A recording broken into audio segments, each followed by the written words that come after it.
Costa Rica has sometimes been called the Switzerland of Central America because of its stable government and economy.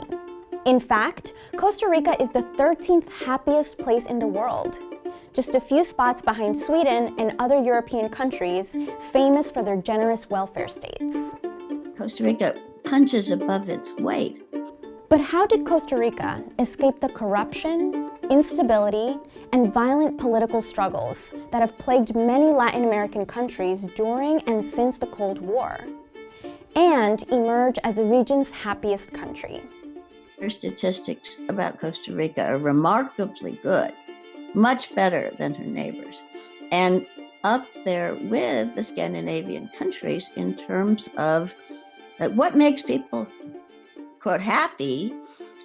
That's Dr. Judith Eve Lipton, a psychiatrist who has co-authored several books with her husband David Barish on war and its social impact. Their latest book, Strength Through Peace, looks at how Costa Rica achieved its surprisingly strong happiness score. So let's take a look back in time to find some answers. In 1948, a civil war broke out in Costa Rica. The Civil War was fought between Costa Rica's Communist Party and a National Liberation Army led by José Figueres. Figueres won the 44-day-long war and became Costa Rica's provisional president. And he began making a few key decisions that would help Costa Rica avoid the same fate as its neighbors and set up a stable democracy. First, the country's government made the decision to demilitarize after the war.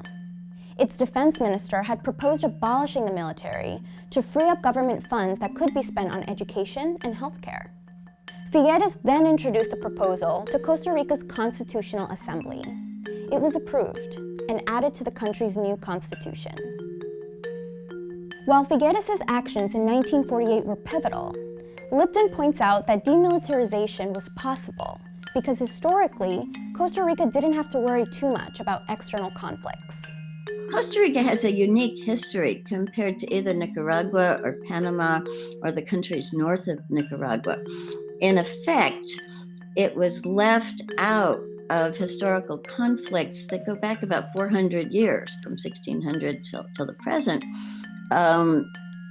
Foreign empires, colonialism, so forth, weren't very interested in Costa Rica. But this wasn't Figueres' only decision following the Civil War that kept Costa Rica safe and stable.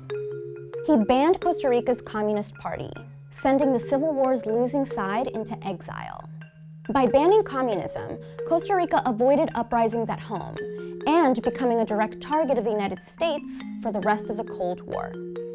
In fact, the country benefited from U.S. foreign aid in the 1960s and 70s. In the coming decades, the country's neighbors in Central America wouldn't be so lucky. Guatemala, Nicaragua, Honduras, and El Salvador all had political conflicts during the Cold War that drew in the United States and set the stage for the instability facing those countries today.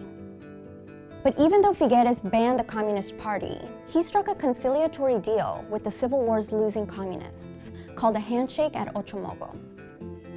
The communist forces agreed to peacefully surrender the war, and Figueres said his government would expand Costa Rica's social programs. The expansion of social services was written into the country's new constitution, which also banned the army. And in the decades following 1948, living standards rose, and Costa Rica became one of Latin America's leaders in healthcare and education, all while avoiding a slide into authoritarian communism or becoming a Cold War target of the United States.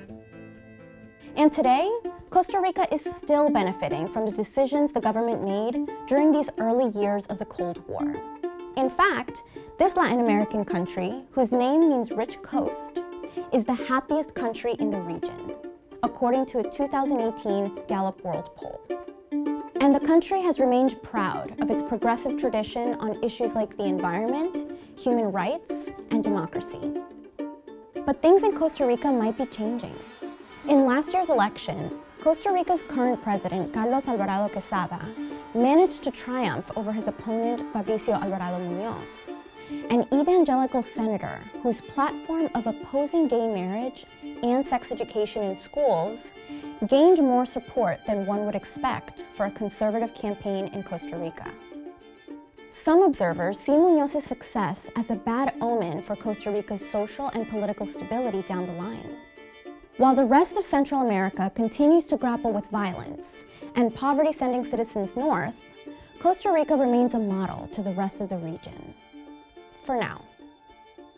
What do you think about the decisions made by Costa Rica after their civil war? Could any of these policies work in the rest of Central America? Let us know in the comments, and be sure to like and subscribe.